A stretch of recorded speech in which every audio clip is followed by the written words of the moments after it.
Hello, नमस्कार, सत श्री अकाल, वणक्कम, वंदे मातरम, जय हिंद दोस्तों।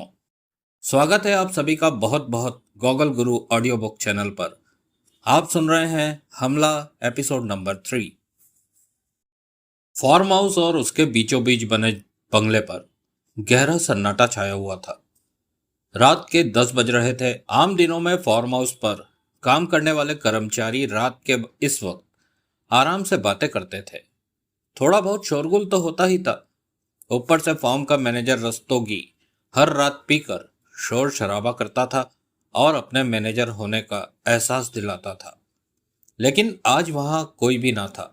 भागीरथ मल्होत्रा के एक फोन पर सब आनन फानन छुट्टी पर चले गए थे। वे लोग जब वहां पहुंचे तो उन्हें फॉर्म खाली मिला। बंगले के पोर्च में एक पुरानी सी कार खड़ी भी मिली।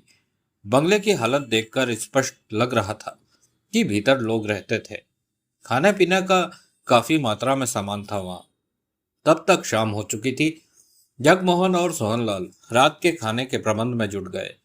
बाकेलाल राठौर रिवॉल्वर उछालता अमित के साथ एक कमरे में बंद हो गया और बार बार उसे यही कहे जा रहा था, फिक्र ना कर, मारे होते हुए जो हाथ थारी साइड आया वट दांगे। जबकि अमित गुस्से से भरा खुद पर काबू पाए हुए था। ऐसे माहौल का वह आदी ना था। अरबपति बाप का बेटा था, आजाद पंछी था, और यहाँ जो कुछ भी हो रहा था वह उसके लिए कैद समान था। लेकिन इस बात से भी वह भली भांति वाकिफ था कि महीने भर उसे इसी कैद में अपनी जिंदगी काटनी है। इसी के बाद उसकी जिंदगी की रिहाई है।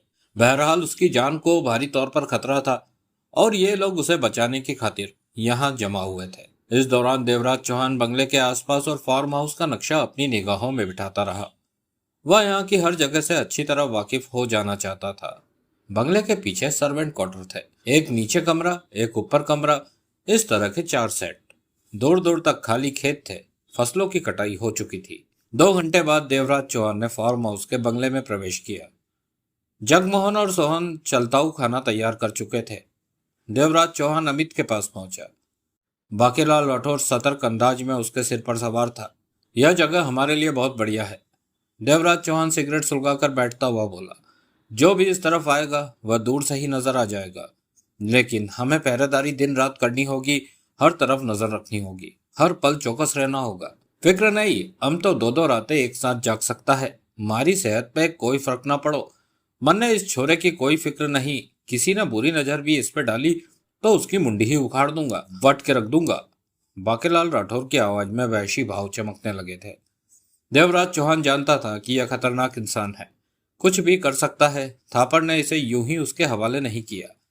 देवराज चौहान ने बाकेलाल राठौर पर निगाह मारी। खाना तैयार है, तुम लोग खाना खा लो। सोहनलाल को बोलता हूँ, वो अभी दे जाएगा। देवराज चौहान का स्वर शांत था। उसके बाद तुम लड़के को लेकर सर्वेंट क्वार्टर में चले जाना, रात वहीं बिताना। क्या?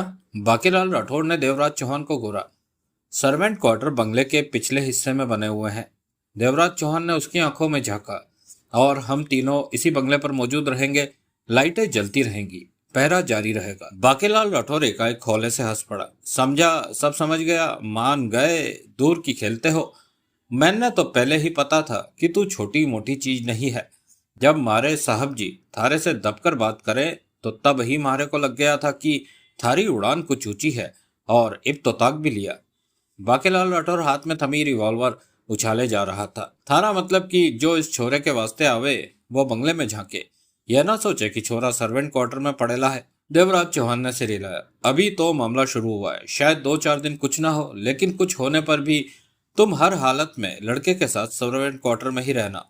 किसी भी कीमत पर इसे अकेला छोड़कर बाहर नहीं निकलोगे। देवराज चौहान बोला। मारी खोपड़ी में इतनी अकल तो होवे कि कब का करना है। बाकेलाल राठौर हाथ हिलाकर बोला, फिक्र नहीं कर, ऐसा कुछ हुआ तो हम सारी गोटी ऐसे फिट करूं कि।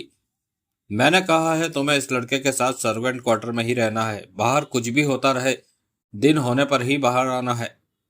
कमाल दी गलवे, मन ने कब ऐतराज होवे। मारे मुंह से तन्ने सुना कि मैं बाहर जाऊं। मन ने ऐसा ना कहा। जब साहब जी ने कह दिया कि मन्ने को आपकी ताबेदारी करनी है तो गुलाम हूं आपका, जो हुक्म होवे। कहने के साथ ही बाकेलाल राठौर ने दांत चमकाए, फिर जोरों से मुस्कुराया। कष्ट लेता देवराज चौहान उसे गहरी निगाहों से देखता रहा। ऐसा मत देख, थारे को मन्ने पे विश्वास नहीं के मैं थारी पूरी गल मानू। बाकेलाल राठौर क्या उठा। देवराज चौहान ने जवाब में कुछ नहीं कहा। अभी तक खामोश बैठा अमित एकाएक तेज स्वर में बोला, मैं सर्वेंट क्वार्टर में रात नहीं बिताऊंगा। दोनों की निगाहें उसकी तरफ गई। क्यों छोरे, थारे को का तकलीफ होवे? बाकेलाल राठौर ने रिवॉल्वर उछालना बंद करके उसे देखा। मुझे ऐसी जगह रहने की आदत नहीं है। अमित का स्वर गुस्से से भरा हुआ था। देवराज चौहान का चेहरा कठोर हो गया। बाकेलाल राठौर की आंखों में कड़वे भाव उभरे। क्यों, थारे को नींद के लिए बाप की गोदी चाहिए का? ऐसा है तो मारी गोदी में आ जा, तब थारे को अपने बाप की गोदी भूल जाएगी, क्योंकि मारी गोदी में बीकानेरी बेर है। हम तो शड़प। अमित गुर्रा उठा। तुम लोगों ने कैसे सोच लिया कि मैं सर्वेंट क्वार्टर में रह लूंगा जहां सांस भी नहीं ली जाती? बाकेलाल राठौर ने दांत फाड़कर देवराज चौहान को देखा। सुना तन्ने, छोरे को तो ठंडी ठंडी हवा देने वाली मशीन चाहिए। बाकेलाल राठौर की आवाज में कड़वे भाव आ गए थे। इसका बेड ऐसा हो जिस पर लोटनी खावे तो बारंबार हिले। 4 तकिए चाहिए, एक मुंडी के नीचे, दूसरा तीसरा दाएं बाएं और चौथा जरा नीचे को होवे। एक खूबसूरत सी नौकरानी चाहिए जो तनिक चिथड़ा डाले, इस पे से मक्खी उड़ावे, अगर वो भी मशीन की ठंडा हवा लेने को आवे तो। दरवाजे के बाहर को एक हाथ बांधकर खड़ा होने वाला नौकर भी चाहिए कि कहीं मक्खी उड़ाने वाले को चाय पानी की जरूरत पड़े तो जनाब फौरन उसे बुलाकर हाजिर करके मक्खी वाली की सेवा कर सके। अरबपति की औलाद से यह भी पूछ लो कि कुछ खाने से पहले 2-4 पैग मारने हैं, क्योंकि मारे को पता होवे कि कुछ लोग छोले भटूरे खाने से पहले भी अद्दा मांगने के लिए बोले। छोले भटूरे हजम ना होवे ना बिना पैग मारे। मारे को का हमारी तरफ से तो तू बाहर टेबल लगाकर खा पी। जब थारे को अपनी जान की फिक्र नहीं तो हम क्यों भला तेरा भला सोचे। कर लो गल देवराज चौहान जी, ये छोरा तो उड़े है। देवराज चौहान की कठोर निगाह अमित पर थी। हम लोग अपना काम धंधा छोड़कर तुम्हें बचाने की कोशिश कर रहे हैं, मालूम है ना? अमित ने हौले से सिर हिलाया। तुम्हें बचाने का ठेका हमने लिया है, लेकिन उसके बदले हम कोई पैसा नहीं ले रहे। देवराज चौहान ने सख्त स्वर में कहा। ऐसे में तो तुम्हें पूरी तरह हमारे साथ सहयोग करना चाहिए। अगर तुम ही हमारी पकड़ से भागते फिरोगे तो जो तुम्हारे पीछे है उन्हें हम कैसे संभाल पाएंगे? अमित उखड़े भावों से देवराज चौहान को देखता रहा। समझदार बनो, 1 महीना हम जो कहे सिर्फ वही करो। मैं कब मना कर रहा हूं, लेकिन सर्वेंट क्वार्टर में मुझे नींद नहीं आने वाली। मैं नींद नहीं लेने आए, तुम जागते रहना। देवराज चौहान के दांत पिच गए। लो, बाकेलाल राठौर कड़वे स्वर में क्या उठा। खोती होते ही खलौती। मारे को तो लागो है, छोरा जरूर कोई रंग दिखावे और मारी मिट्टी पलित करे। ओए छोरे! बाकेलाल राठौर का स्वर एकाएक बदला और आवाज में दरिंदगी आ गई। कान खोलकर सुन ले मारी बात। 1 महीने तक हम कहे बैठ तो बैठ जा, हम कहे खड़ा तो खड़ा हो जा। इस काम में दोस्ती यारी ना चाले। यह हमारा काम है और मारे को कर ले वंदे, नहीं तो समझ ले थारी खाट बीकानेर सरका दूंगा। अमित की क्रोध भरी निगाह बाकेलाल राठौर पर जा टिकी थी। तुम्हारी इतनी हिम्मत कि मुझसे इस लहजे में बात करो? मैं? थारी जुबान ज्यादा ही चल रहे है। डाल इसे भीतर को। मारी हिम्मत को मत देख कितनी लंबी है। थारी तो नजर भी वहां तक ना जा सके जहां तक मारी हिम्मत का सीरा होवे। तभी सोहनलाल ने भीतर प्रवेश किया। उसके हाथ में खाने के 2 थाल थे। लो। सोहनलाल खाने के थाल टेबल पर रखता हुआ बोला। खाना खा लो। जगमोहन कहाँ है? देवराज चौहान ने सोहनलाल से पूछा। बाहर है, हवाखोरी के साथ इधर उधर देख रहा है। सोहनलाल बोला। आज तो यहाँ कोई गड़बड़ नहीं होगी? नहीं, देवराज चौहान ने शांत स्वर में कहा। मेरे ख्याल में 2-3 दिन तक तो शांति छाई रहेगी। रूपक लाल ने जो आदमी अमित के पीछे लगा रखे हैं वे यहाँ का माहौल जानने के बाद 1-2 दिन के बाद ही कुछ करेंगे। यह भी तो होवे कि किसी को खबर ही ना हो कि यहाँ छोरा है। बाकेलाल राठौर बोला। यह नहीं हो सकता। देवराज चौहान की आवाज में विश्वास के भाव थे। रूपक लाल ने अमित को खत्म करने के लिए 1 महीने का वक्त दिया है। ऐसे में वह अमित की तरफ से लापरवाह नहीं होगा। उसे पूरी खबर होगी कि अमित इस वक्त खंडाला के फार्म हाउस में है। थारी बात मानने को जच्चे। ठीक कहे हो। बाकेलाल राठौर ने सिर हिलाया। मैं यह खाना नहीं खाऊंगा। अमित की आवाज पर सबकी निगाह उसकी तरफ घूमी। थारे को इसमें भी ठंडी मशीन लगवानी है क्या? बाकेलाल राठौर की आवाज कड़वी हो गई। ऐसा खाना तो हमारे यहाँ के नौकर भी नहीं खाते। कहने के साथ ही अमित गुस्से से उठकर खड़ा हो गया। यहाँ तेरी माँ नहीं बैठी हल्दी नमक डालने को? सोहनलाल ने उसे घूरा। तभी देवराज चौहान उठा और आगे बढ़कर जोरदार तमाचा उसके गाल पर दे मारा। अमित के होठों से चीख निकली और वह कुर्सी से टकराकर नीचे जा गिरा।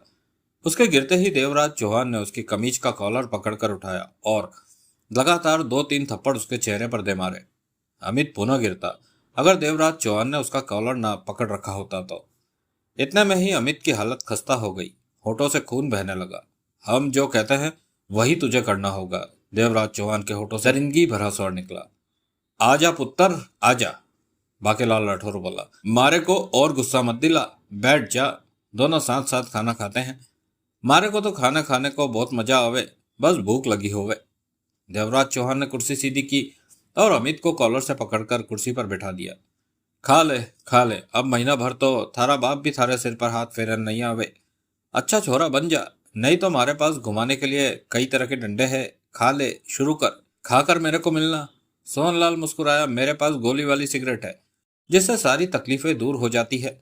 वैसे तो मैं किसी को देता नहीं, लेकिन तेरे को दे दूंगा, तू भी क्या याद करेगा। अमित समझ चुका था कि उसे वही करना पड़ेगा जो ये लोग कह रहे हैं। उसके बाद सबने खाना खाया, लेकिन बारी बारी। दो ने खाना खाया तो दो बाहर, फिर भीतर वाले बाहर नजर रखने लगे तो बाहर वालों ने खाया। इस दौरान अमित उनके सामने कमरे में ही रहा। उसका होठ सूजा हुआ था, जबकि देवराज चौहान के वे थप्पड़ काफी हद तक हल्के थे। अमित के चेहरे पर उखड़ेपन और क्रोध के भाव थे, लेकिन अब वह ची चा नहीं कर रहा था। फिर बाकेलाल राठौर अंधेरे में दुबक कर अमित को अपने साथ इस तरह 2 गज दूर बने सर्वेंट क्वार्टर तक ले गया कि अगर कोई वहां की निगरानी भी कर रहा हो तो वह देख न सके। सर्वेंट क्वार्टरों के सब दरवाजे खुले ही थे। वे दोनों ऊपर वाले कमरे में पहुंचे।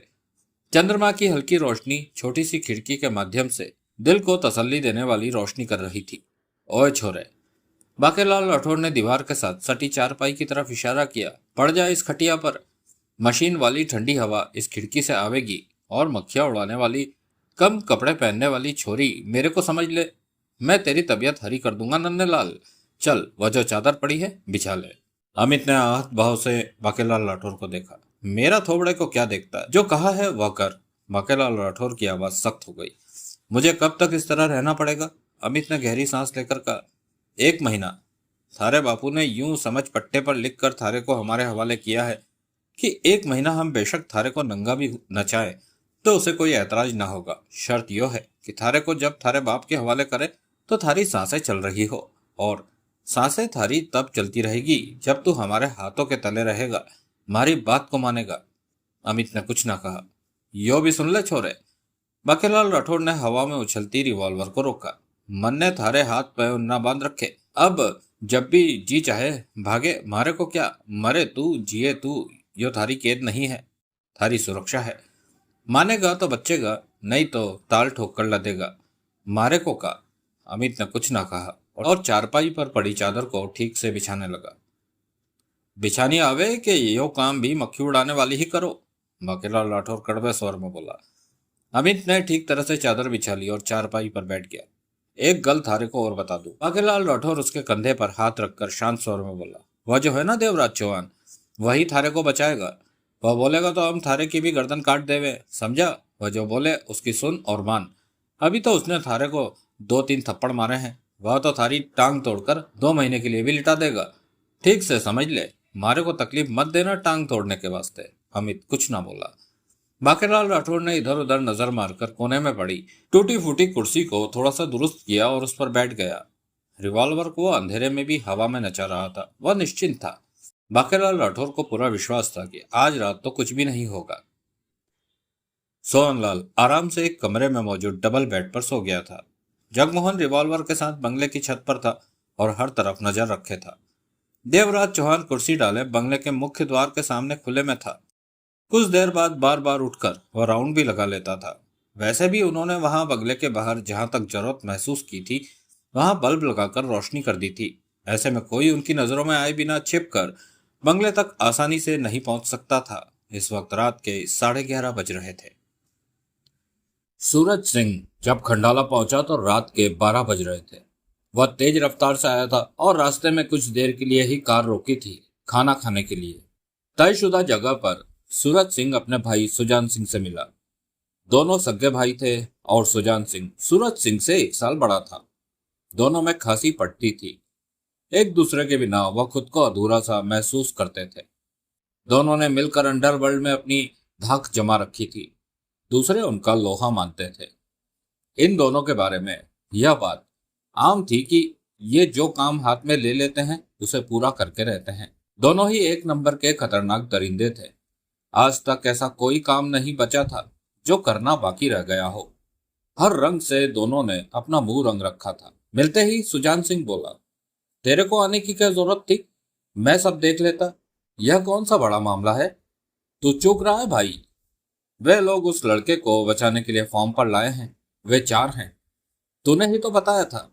तो इतना नहीं समझ सका कि जो उसे बचा रहे वह दूध पीने वाले तो होंगे नहीं। सुजान सिंह ने अंधेरे में सूरज सिंह को देखा। जल्दबाजी में मैं इस तरफ सोच नहीं सका था सूरज, तभी तो मुझे आना पड़ा।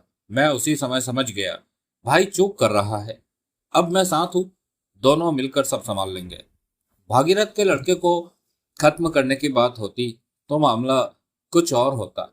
साले रूपक लाल ने पंगा डाल रखा है कि उसका अपहरण करके उसे जिंदा ही उसके हवाले करना है। क्या फर्क पड़ता है भाई, बदले में वो हमें कितनी बड़ी दौलत दे रहा है। सूरज सिंह बोला, तूने उन 4 को देखा होगा जो लड़के को बचा रहे हैं, वे है कौन? मेरे ख्याल में मैंने उन्हें पहले कभी नहीं देखा, सुजान सिंह ने कहा। भागीरथ नए रंगरूटों को तो बुलाने से रहा अपने बेटे को बचाने के लिए। यकीनन वे पुराने और मंझे हुए खिलाड़ी होंगे, नाम वाम वाले होंगे। सूरज सिंह ने अपने शब्दों पर जोर दिया। कम से कम मैंने उन लोगों की शक्ल पहले कभी नहीं देखी। मतलब कि तूने उन 4 की शक्ल अच्छी तरह देख ली? हाँ ठीक है भाई, अब बोल, वह सब पक्का ही फॉर्म वाले बंगले पर है? हाँ, 1 घंटा पहले ही वहां से हटा हूँ। बंगले के आसपास 2-4 फालतू लाइटें लगाकर और भी रोशनी कर रखी है ताकि कोई छिपकर बंगले तक ना आ सके। सूरज सिंह होठ खींचकर बोला, इसका मतलब उन लोगों ने और भी पुख्ता इंतजाम कर रखे होंगे। हाँ, लेकिन आज की रात एक बात हमारे लिए फायदेमंद हो सकती है। क्या? सूरज सिंह ने आंखें सिकोड़कर उसे देखा। कम से कम आज की रात तो वे सब इस ख्याल में होंगे कि वहां कुछ नहीं होगा।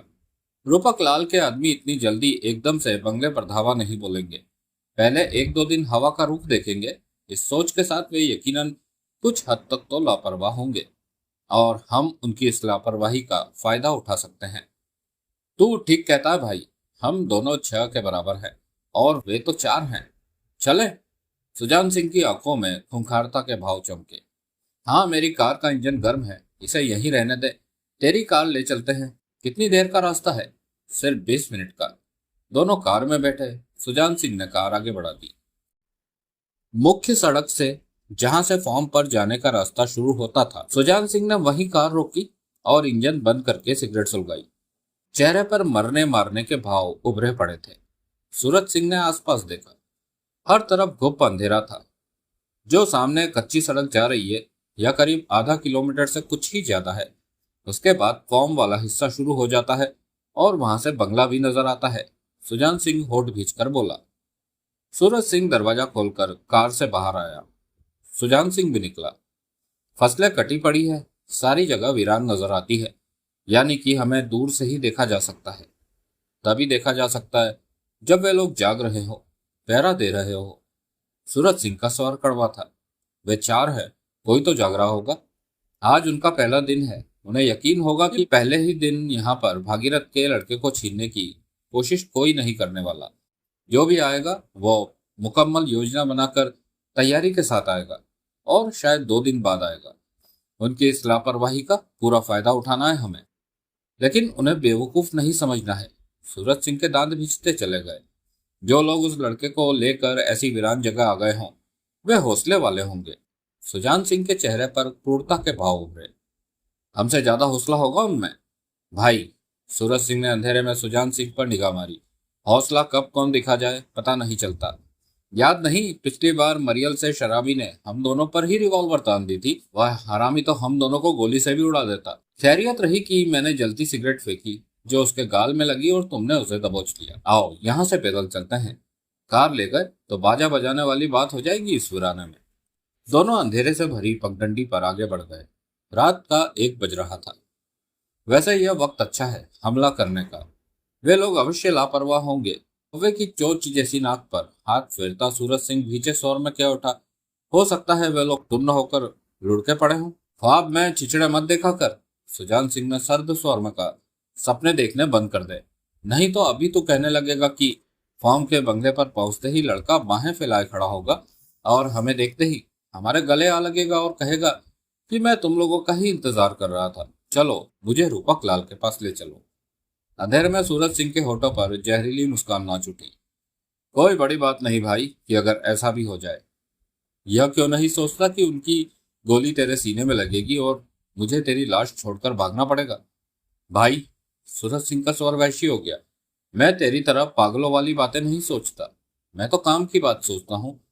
वह बात सोचता हूँ जो मेरे हक में हो। दोनों तेजी से आगे बढ़ते जा रहे थे। कुछ देर बाद सूरज सिंह बोला, भाई, मैं एक बात सोच रहा हूँ। अपने काम की बात? सुजान सिंह ने व्यंग से कहा। हाँ, जो तेरे हक में जाती हो। हाँ, बोल बोल। इस काम को पूरा करते ही रूपक लाल हमें तगड़ा पैसा देगा। बोलता रहे। हमेशा की तरह मिलने वाली इस दौलत को भी अपन आधा आधा कर लेंगे। सूरज सिंह ने चलते चलते कौवे की चोंच जैसी नाक पर आने वाले पसीने को साफ किया। उसके बाद सोचता हूँ कि शराफत से जिंदगी बिताई जाए। बहुत हो गया यह सब। आराम करने का भी तो वक्त मिलना चाहिए। शराफत की जिंदगी किसे कहते हैं? सुजान सिंह की आवाज में कड़वापन आ गया। शादी करके एक तरफ होकर आराम से बैठ जाना। एक बात कहूं? सुजान सिंह ने सपाट स्वर में कहा। क्या? यह बात भी तेरे हक की है, काम की है। सुनकर समझ लेना कि हम कुत्ते हैं और कुत्ते कभी भी काटना नहीं छोड़ते। हम किसी औरत का सिंदूर मिटा तो सकते हैं, लेकिन लगा नहीं सकते। किसी औरत के कपड़े फाड़ कर उतार तो सकते हैं, लेकिन उन्हें वापस उसके जिस्म पर पहनाना हमें नहीं आता। सूरज सिंह कुछ न बोला। शायद तू मेरी बात नहीं समझा। अच्छी तरह समझ गया हूं, तभी तो कुछ कहा नहीं। सूरज सिंह का स्वर शांत था। तभी वे दोनों ठिठके। निगाहें कुछ दूर नजर आ रहे बंगले पर जा टिकी, जिसके आसपास लाइटें इस तरह रोशन हो रखी थी कि बंगले के पास आने वाला उस रोशनी से बचकर नहीं जा सकता था। और रोशनी में आने का मतलब था वहां मौजूद लोगों की नजरों में फौरन आ जाना। सालों ने ठीक ठीक इंतजाम कर रखा है। सुजान सिंह होठ भींचकर बड़बड़ाया। इस इंतजाम का फायदा तभी है जब वे लोग चौकस हो। अगर टुन्न होकर सोए पड़े हो तो क्या फायदा? दोनों कई पलों तक बंगले पर निगाहें टिकाए अंधेरे में खड़े रहे। भाई, सूरज सिंह ने एकाएक कहा। हाँ, इतना बड़ा बंगला है और वे सिर्फ चार। मतलब कि सिर्फ चार लोग इतने बड़े बंगले की निगरानी नहीं कर सकते। यह तो मुमकिन ही नहीं कि वे चारों हथियारों के साथ बंगले की छत के चारों कोनों में खड़े हों और भागीरथ का लड़का बंगले में आराम से सोया हो। साफ बोल। मतलब कि बंगले की किसी न किसी तरफ से तो हमारे लिए रास्ता साफ मिलेगा ही। किस तरफ से? सुजान सिंह ने कठोर स्वर में कहते हुए अंधेरे में उसे घूर कर देखा। दो पल खामोश रहकर सूरज सिंह बोला, यह तो पता नहीं, लेकिन किसी तरफ से तो हमारे लिए रास्ता खुला होगा। हम वहां से बंगले तक पहुंच सकते हैं। पागलों वाली बातें मत कर। सुजान सिंह पूर्ववत स्वर में बोला। बेशक तेरी बात सही है, लेकिन हम यह नहीं जान सकते कि किस तरफ से हम आसानी से बंगले तक पहुंच सकते हैं। जिस भी रास्ते का हमने चुनाव किया, अगर उसी पर वे लोग डंडा पकड़े खड़े हों तो? सूरज सिंह के होठ भींच गए। वे लोग बेवकूफ नहीं होंगे कि इस तरफ उन्होंने ना सोच रखा होगा। सुजान सिंह गुर्राया। हरामजादे। सूरज सिंह बड़बड़ा उठा। कितना बजा है? सुजान सिंह का स्वर भींचा हुआ था। सूरज सिंह ने सुजान सिंह पर निगाह मारी, फिर अंधेरे में किसी तरह वक्त देखा। 1:30 बजा है। सुजान सिंह ने दांत भींचकर कहा। हम यहाँ 1.5 घंटा इंतजार करेंगे। ठीक 3 बजे बंगले की ओर बढ़ेंगे। 3 बजे का वक्त ऐसा होता है कि आमतौर पर हर कोई सुस्त हो जाता है। भाई, तू ठीक बोलता है। खुली जगह पर मच्छरों के बीच दोनों ने 1.5 घंटा बिताया। इस दौरान दोनों सतर्क और चुस्त रहे। सुस्ती उन पर हावी नहीं हुई। वे काम पर थे। भागीरथ के लड़के को हर हाल में उड़ा ले जाना था। 3 बजे के करीब सुजान सिंह बोला, मैं आगे बढ़ूंगा और तू मेरे को 50 गज पीछे से कवर करेगा। भाई, सूरज सिंह ने कहना चाहा। जो मैंने कहा है इस समय वही कर, बहस नहीं। सुजान सिंह कठोर स्वर में बोला। तू खुद को खतरे में क्यों डालता है भाई? मैं आगे, तू आगे हो या मैं, एक ही बात है। सुन, तू 50 गज पीछे रहकर मुझे कवर करेगा। कहते हुए सुजान सिंह ने जेब से रिवॉल्वर निकाल ली। मेरे ख्याल से कोई खास खतरा सामने नहीं आएगा। सूरज सिंह ने भी रिवॉल्वर हाथ में ले ली। उसके चेहरे पर खूंखारता सिमट आई थी। चल भाई, आगे चल, मैं पीछे हूँ। सूरज सिंह की आवाज में दरिंदगी के भाव थे। सुजान सिंह ने सतर्कता से कदम आगे बढ़ा दिए। रिवॉल्वर हाथ में थमी एकदम तैयार थी। अभी वह अंधेरे में ही था और धीरे धीरे रोशनी की तरफ बंगले की दिशा में बढ़ता जा रहा था। कुछ पीछे सूरज सिंह सावधानी से आ रहा था। बंगले की छत पर टहलता जगमोहन बोरियत महसूस करने लगा था। 3.5 घंटे हो गए थे। रिवॉल्वर हाथ में लिए पूरी छत पर टहलता, फॉर्म के हर हिस्से में निगाहें दौड़ा रहा था। लगातार टहलने की वजह से उस पर अब थकान हावी होने लगी थी। नींद भी नहीं ले पाने की वजह से सिर कुछ भारी हो रहा था। इस समय जगमोहन छत की दीवार की मुंडेर से कोहनियां टिकाए इधर उधर नजरें दौड़ा रहा था। ऊपर से नजर नहीं आ रहा था कि देवराज चौहान नीचे कहाँ है, लेकिन वह जानता था कि देवराज चौहान अपनी ड्यूटी को ठीक ढंग से अंजाम दे रहा होगा।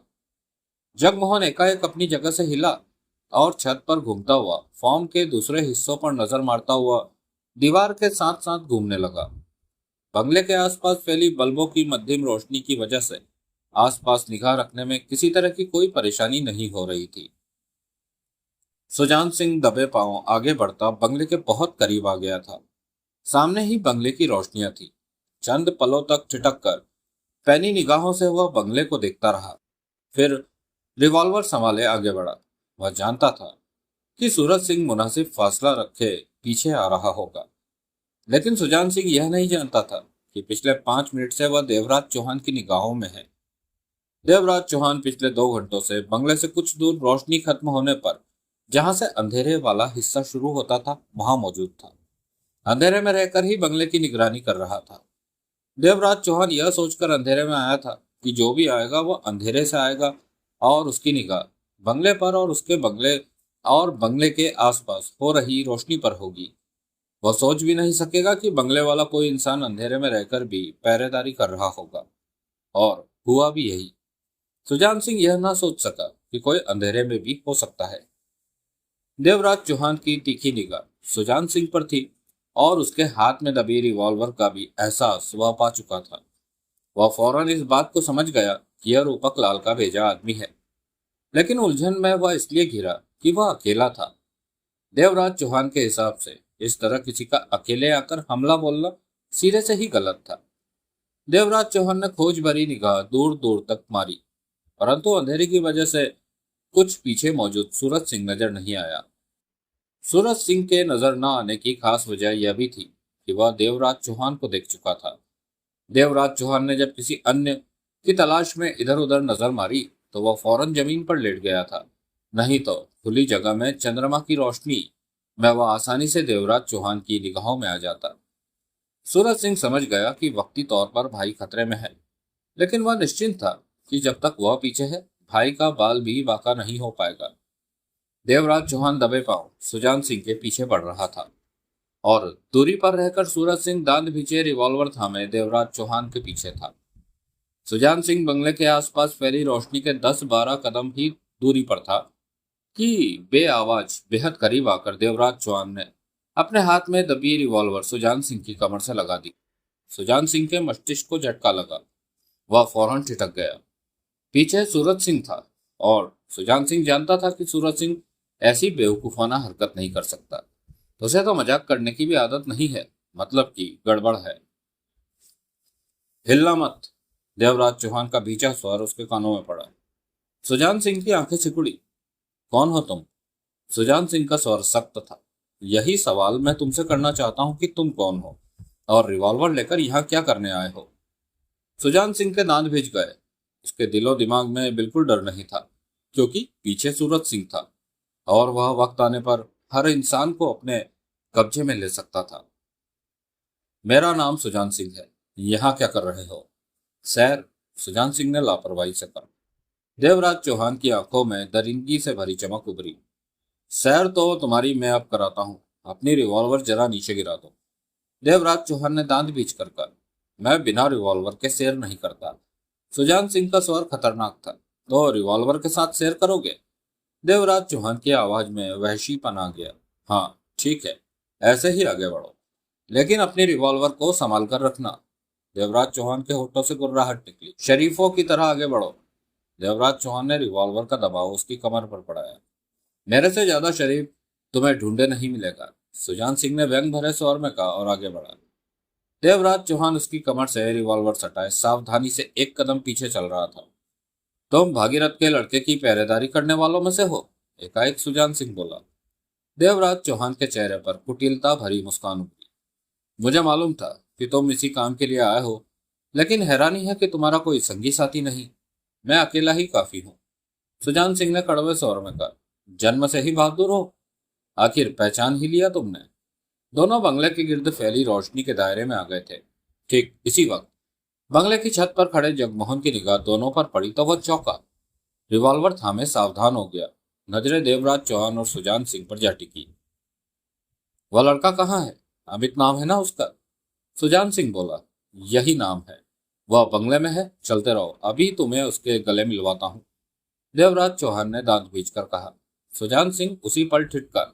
आगे बढ़ो। देवराज चौहान गुर्राया। मैं तुम्हारा चेहरा देखना चाहता हूँ। चलते रहो। नहीं, अपना चेहरा मुझे दिखाओ, हो सकता है हम में कोई पुरानी रिश्तेदारी निकल आए। जब तक मैं तुम्हारी सूरत नहीं देखूंगा आगे नहीं बढ़ूंगा। सुजान सिंह की आवाज में दृढ़ता थी, जबकि उसे सूरज सिंह का इंतजार था कि अब उसके कुछ करने का वक्त आ गया था। मेरा चेहरा देखना चाहते हो तो अपनी रिवॉल्वर गिरा दो, देवराज चौहान ने भीचे स्वर में कहा। सुजान सिंह ने फौरन अपनी रिवॉल्वर गिरा दी। अब बोलो, घूम जाऊं? हाँ। सुजान सिंह घूमा। कमर पर लगी रिवॉल्वर की नाल खुद ब खुद ही उसके पेट में आ सटी। दोनों की नजरें मिली। सुजान सिंह को देवराज चौहान के पीछे से आ रहे सूरज सिंह का एहसास हो गया था। अभी वह अंधेरे में था, लेकिन दूसरे ही पल सुजान सिंह के चेहरे पर अजीब से भाव उभरे और चौंकता सा नजर आया। तुम? उसके होठों से बरबस ही निकला। तुम देवराज चौहान? देवराज चौहान की आंखें सिकुड़ी। अगले ही पल वह सामान्य हो गया। तुम तो देवराज चौहान हो। सुजान सिंह कुछ हद तक संभल गया था। घूमो, देवराज चौहान भीचे दांतों से बोला। बंगले की तरफ चलो। तुम? मैंने तुम्हारी तस्वीर 2-3 बार अखबार में। जुबान बंद करके बंगले में चलो। चलो घूमो, बाकी बातें वहां कर लेना, देवराज चौहान ने सख्त स्वर में कहा। सुजान सिंह ने कुछ कहने के लिए मुंह खोला कि तभी देवराज चौहान को अपने पीछे सरसराहट सी महसूस हुई। देवराज चौहान ने फुर्ती के साथ पलटना चाहा कि तब तक सूरज सिंह के हाथ में दबी रिवॉल्वर की तीव्र चोट देवराज चौहान के सिर के पिछले हिस्से पर पड़ चुकी थी। देवराज चौहान पूरी तरह पलट नहीं पाया। उसके होठों से खरा निकली, आंखों के सामने लाल पीले तारे से नाच उठे। रिवॉल्वर थामे देवराज चौहान ने खुद को संभालना चाहा कि पीछे से सुजान सिंह ने सिर के उसी हिस्से पर दूसरी चोट दे मारी। देवराज चौहान के होठों से पुनः कराह निकली। दोनों हाथों से उसने सिर थाम लिया। सिर से निकलता खून उसके दोनों हाथों की उंगलियों को रंगने लगा। आंखों के सामने अंधेरा सा छा गया था। तभी सुजान सिंह ने देवराज चौहान की कनपटी पर तीव्रता से घुसा मारा। देवराज चौहान खुद को संभाल न सका और नीचे लुढ़कता चला गया। इन वारों के बीच उसे जरा भी संभलने का मौका नहीं मिला था। जाहिर था कि वार करने वाले मंजे हुए खिलाड़ी थे।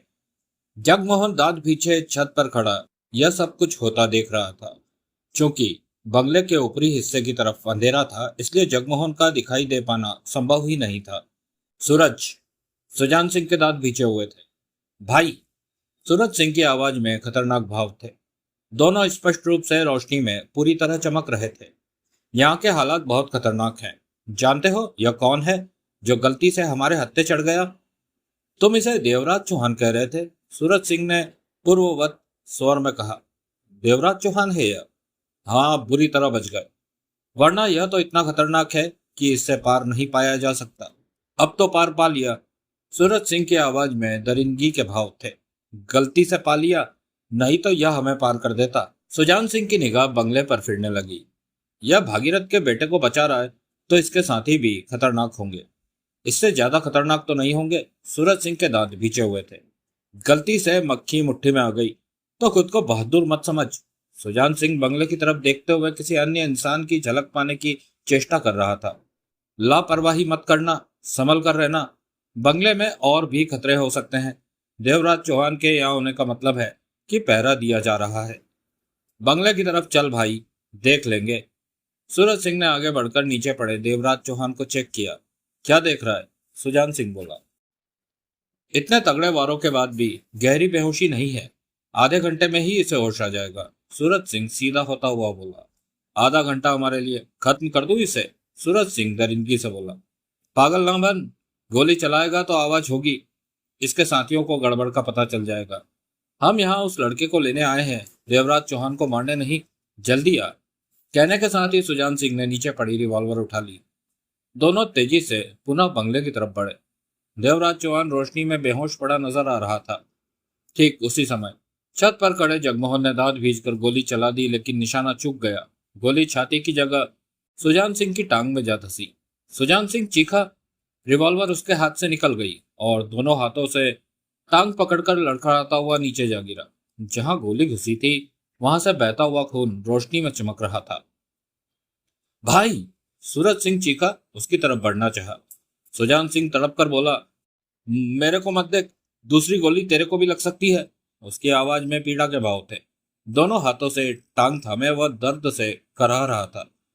सूरज सिंह ने दांत भींचकर बंगले की तरफ देखा, परंतु वहां कोई नजर न आया। सुजान सिंह ने पीड़ा भरी निगाहों से बंगले की ओर देखा। सूरज भाई!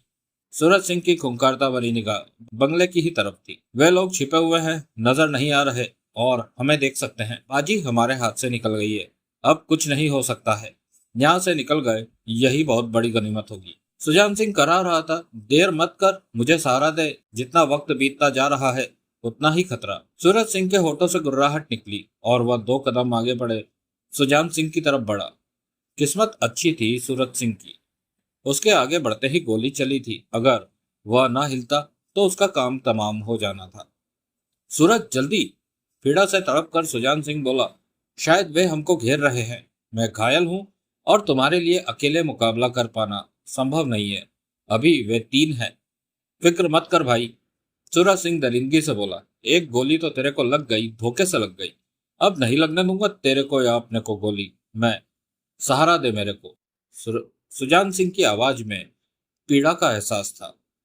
सूरज सिंह के अंग अंग से वहशीपना चमक रहा था। वह इस बात के प्रति सतर्क था कि गोली आए तो उससे बच सके। उसके बाद उसने नीचे पड़े सुजान सिंह को सहारा देकर खड़ा किया और फुर्ती के साथ उसे कंधे पर लाद लिया। इसके साथ ही वह पलटा और अंधेरे की तरफ दौड़ पड़ा। सूरज सिंह जानता था कि एक बार अंधेरे में पहुंच गए फिर उनका निशाना लेना संभव नहीं। उसे पूरा विश्वास था कि 1-2 गोलियां उन पर और बरसेंगी, परंतु वे नहीं बरसी। अंधेरे में पहुंचकर वह सुजान सिंह को कंधे पर लादे तेजी से उस पगडंडी की तरफ भागा जा रहा था जिसके सिरे पर कार खड़ी थी। सुजान सिंह के होठों से रह रहकर पीड़ा भरी कराहें निकल रही थी। दर्द हो रहा है भाई? सूरज सिंह का स्वर गुस्से से भरा पड़ा था। दर्द की फिक्र मत कर, भागता रहे। सूरज सिंह पीड़ा दबाते हुए होठ भींच कर क्या उठा। जगमोहन ने उसका निशाना इसलिए नहीं लिया कि करीब ही देवराज चौहान बेहोश पड़ा था। गुस्से में या जल्दबाजी में निशाना चूक गया तो गोली देवराज चौहान को भी लग सकती थी। देवराज चौहान की बेहोशी का उसे इसलिए यकीन था कि उसकी आंखों के सामने देवराज चौहान के सिर पर तगड़ी चोटें मारी गई थी। सूरज सिंह जब सुजान सिंह को कंधे पर लादकर भागा तो जगमोहन तेजी से नीचे जाने के लिए दौड़ा। नीचे पहुंचकर मुख्य दरवाजे की तरफ दौड़ा तो रास्ते में सोहनलाल मिला, जो कि फायरों की आवाज सुनकर उठ बैठा था। जगमोहन को देखते ही वह उलझन भरे स्वर में बोला, क्या हुआ? जगमोहन ने कोई जवाब न दिया और बाहर निकलता चला गया। सोहनलाल उसके पीछे हो गया। कुछ ही पलों में वे देवराज चौहान के बेहोश शरीर के पास थे। देवराज चौहान को क्या हुआ? सोहनलाल के होठों से हैरानी भरा स्वर निकला, किसने किया? जगमोहन ने तसल्ली की कि देवराज चौहान सिर्फ बेहोश है। फिर सीधा खड़ा होकर खूनी निगाहों से उस तरफ देखने लगा जिस तरफ सूरज सिंह सुजान सिंह को कंधे पर लाद कर भागा था। हर तरफ घुप अंधेरा नजर आ रहा था, कहीं कुछ भी नजर न आ रहा था। ऐसे में उनके पीछे जाना ठीक न था। हुआ क्या? सोहनलाल खींच कर बोला। वे 2 थे। जगमोहन दांत भींचकर बोला, उन्होंने देवराज चौहान को पीछे की ओर से वार करके यह हालत कर दी। उसके बाद वे बंगले की तरफ आ रहे थे कि मेरी गोली एक की टांग पर लगी। ज्यादा निशाना लेना ठीक न था, गोली देवराज चौहान को भी लग सकती थी। फिर दूसरा घायल को उठाकर अंधेरे में भाग गया। सोहनलाल ने गहरी सांस लेकर देवराज चौहान के बेहोश शरीर पर निगाह मारी। रूपक लाल के आदमियों ने बहुत फुर्ती दिखाई। सोहनलाल ने कहा, पहली ही रात में हमला कर दिया उस लड़के को ले जाने के लिए। वे मुंबई से ही हमारे पीछे लगे होंगे। जगमोहन ने कुछ न कहा और आगे बढ़कर बेहोश देवराज चौहान को उठाने लगा। क्रोध से जगमोहन का चेहरा सुर्ख हो रहा था, दांत भींचे हुए थे। फार्म हाउस से 4 किलोमीटर दूर छोटे से कस्बे की मार्केट में रात के अंधेरे में सूरज सिंह ने डॉक्टर की दुकान तलाश की, जो कि बंद थी। सूरज सिंह ने कार रोकी और बंद दुकान के तालों को चेक किया। घायल सुजान सिंह कार की पिछली सीट पर अधेटा पड़ा, पीड़ा से करा रहा था। टांग से काफी खून बह चुका था, गोली भीतर ही फंसी हुई थी। सूरज सिंह ने उन मामूली तालों को आसानी से तोड़ डाला और दुकान का दरवाजा खोल दिया। इस काम में कोई खास शोर ना हुआ था। फिर वह वापस कार के पास आया और पिछला दरवाजा खोलता हुआ बोला, भाई, डॉक्टर की दुकान मिल गई है, सब ठीक हो जाएगा। ला, हाथ दे, बाहर आ। सुजान सिंह किसी तरह सरक कर कार से बाहर आया। कई बार होठों से निकलने वाली चीख को उसने रोका। सुजान सिंह को कंधे पर डाले सूरज सिंह दुकान के भीतर चला गया। अंधेरे में ही उसे लंबा सा बेंच नजर आया। उस पर सुजान सिंह को लिटाकर भीतर से दरवाजा बंद किया और स्विच ढूंढकर लाइट ऑन कर दी। रोशनी में वह अपने मतलब की चीजें ढूंढने लगा। सुजान सिंह टांग थामे दांत भींचे कराहे जा रहा था। 10 मिनट में ही सूरज सिंह ने वहां से उन चीजों को तलाश निकाला जिससे टांग में फंसी गोली निकाली जा सके। फिर वह सुजान सिंह के पास पहुंचा। भाई, सूरज सिंह के होठ भींचे हुए थे। हाँ। सुजान सिंह दांत भींचे दर्द से छटपटा रहा था। 3 साल पहले की बात याद है, जब मेरे कंधे में गोली फंस गई थी और उस इलाके में हमारी तलाश में पुलिस ने घेरा डाल रखा था। यह बात जम्मू की है, भूल गया क्या? सूरज सिंह धीमे किंतु सख्त स्वर में कह रहा था। बेकार की बात मत कर। बेकार की नहीं, काम की बात है, सुन। तब मेरे कंधे में फंसी गोली का जहर फैलने का खतरा था। तूने गोली को बाहर निकालने के लिए चाकू निकाल लिया। याद है, तूने चाकू से घाव को बड़ा करके गोली निकाल ली थी और मैं नहीं चीखा था, शोर नहीं किया था, क्योंकि अगर शोर करता, मेरी एक चीख भी निकलती तो पुलिस को मालूम हो जाता कि हम कहाँ हैं और हम फंस जाते। याद है? सुजान सिंह ने पीड़ा भरा चेहरा धीरे से हिलाया। ठीक उसी तरह आज तू भी खामोश रहना। सूरज सिंह गोली निकालने की तैयारी करता हुआ बोला। यह छोटी सी जगह है और रात है, तेरी जरा सी चीख भी लोगों को उठा देगी। ऐसे में गोली निकालने में परेशानी होगी। 5-7 लोग भी इकट्ठे हो गए तो उन्हें समझाना मुश्किल हो जाएगा। वैसे भी तू चल नहीं सकता। समझा? समझा? सुजान सिंह दांत भींचकर बोला। तू गोली निकाल। भाई, आवाज मत निकालना। सूरज सिंह भी दांत भींचे क्या उठा। 10 मिनट में ही सूरज सिंह ने सुजान सिंह की टांग से गोली निकालकर वहीं पड़े सामान से जख्म पर बैंडेज की और फौरी होकर सिगरेट सुलगाई। भाई, गोली निकल गई। सुजान सिंह के चेहरे पर राहत के भाव थे, परंतु बीते वक्त की पीड़ा के कारण चेहरा अभी भी सुर्ख सा हो रहा था। उसने गहरी सांस ली। सूरज, सुजान सिंह की आवाज धीमी थी। हाँ बोल भाई। यहाँ से निकल। खंडाला में होटल बहुत है, यहाँ से किसी होटल में चल। सूरज सिंह ने क्लिनिक से ही एक पायजामा तलाश किया। गोली लगने और निकालने में तो पैंट खून से सन गई थी, फट गई थी। पायजामा सुजान सिंह की तरफ बढ़ाता हुआ वह बोला, पैंट उतार कर इसे पहन ले। होटल में बोल देंगे कि एक्सीडेंट हो गया था। चलती कार ने तेरे को टक्कर मारी जिससे टांग पर चोट आ गई। सुबह डॉक्टर से दवा ला दूंगा। सुजान सिंह ने किसी तरह पायजामा पहना। उसके बाद सूरज सिंह ने सहारा देकर सुजान सिंह को कार में बिठाया और कुछ देर बाद ही 10 कमरों वाले होटल में ही एक कमरा किराए पर ले लिया। बेड पर लेटते ही सुजान सिंह को राहत मिली। सूरज सिंह ने कुर्सी पर बैठकर सिगरेट सुलगा ली। चेहरे पर तनाव और गुस्सा था। सुबह के 4 बज रहे थे। होटल के छोकरे को चाय के लिए बोला था, वो 2 प्याले चाय के दे गया। सूरज सिंह ने सुजान सिंह को तकियों के सहारे बिठाया और उसके हाथ में चाय का प्याला थमाकर दूसरा खूब थामे कुर्सी पर बैठ गया। अब सुजान सिंह की पीड़ा काफी हद तक काबू में आ गई थी। सूरज, चाय का घूंट भरने पर सुजान सिंह को राहत मिली। यह मामला अब खतरनाक हो चला है। हाँ। सुजान सिंह ने गंभीरता से सिर हिलाया। अगर मुझे पहले मालूम होता कि लड़के की देखभाल देवराज चौहान सरीका इंसान कर रहा है तो शायद हम पीछे हट जाते या फिर तगड़ी प्लानिंग के साथ ही आगे बढ़ते। सूरज सिंह के दांत भिज गए। यह मामला हमारे बस का नहीं है, क्योंकि बीच में देवराज चौहान है। हमें मालूम है कि हम कितने बहादुर हैं। आपस की बात है, इसमें शर्म कैसी? हम देवराज चौहान का मुकाबला नहीं कर सकते और फिर मैं घायल भी हो गया हूं। टांग ठीक होने में महीना 1.5 महीना लग जाएगा। रूपक लाल के पास वैसे भी महीने का वक्त है, यानी हम उसके काम नहीं आ सकते। भाई, सूरज सिंह गुर्रा उठा। उन लोगों ने तेरे को गोली मारी है तो क्या हो गया? सुजान सिंह का स्वर सख्त और स्थिर था।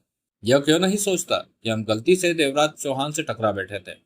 यह क्यों नहीं सोचता कि गोली छाती की अपेक्षा टांग में लगी? यह क्यों नहीं सोचता कि उन लोगों की गोलियों से हम बचाए हैं, हमारी जान बच गई है?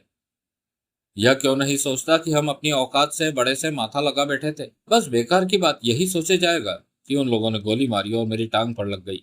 यह क्यों नहीं सोचता कि हमारे सामने कोई आता, कोई हमारे इलाके में रिवॉल्वरों के साथ आता तो हम उसे क्या जिंदा वापस जाने देते? सूरज सिंह होठ भींचे सुजान सिंह को देखता रहा। शांत रख अपने को। भाई तेरी बातें अच्छी है, सूरज सिंह ने कठोर स्वर में कहा, लेकिन छोड़ इन बातों को। सुजान सिंह ने चाय का घूंट भरा। बता अब क्या कर सकते हैं? मेरी टांग तो घायल है, जख्म भरने में महीना 1.5 महीना तो गया। तो क्या करेगा अब तू? भागीरथ के बेटे को रूपक लाल के हवाले कर पाएगा? सूरज सिंह सुजान सिंह को घूरने लगा। सुजान सिंह पुनः बोला, यह सोचकर जवाब देना कि सामने देवराज चौहान जैसा इंसान है, उसके साथी है, और तू अकेला है। तू ठीक बोलता है भाई। देवराज चौहान के सामने होने पर मैं यह काम नहीं कर सकता। यही मैं तेरे को समझा रहा हूँ। यह काम हमारे बस से बाहर हो गया है, भूल जा इसे। माना कि रूपक लाल इस काम के लिए हमें बहुत भारी रकम दे रहा था, लेकिन जो रकम हमारी किस्मत में ही नहीं, उसके लिए अफसोस कैसा? एकाएक सूरज सिंह के चेहरे पर दरिंदगी से भरी मुस्कान उभरी। सुजान सिंह की आंखें सिकुड़ी। क्या बात है?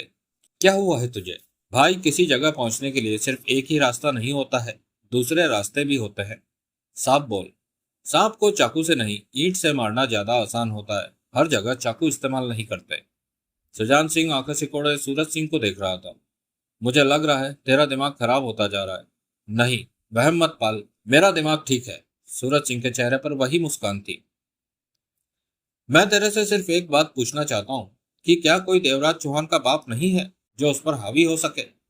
बाप की बात तो मैं नहीं करता, लेकिन इसमें कोई शक नहीं कि देवराज चौहान का मुकाबला करने वाले कई होंगे। सुजान सिंह ने घूरते हुए सिकुड़ी आंखों से कहा।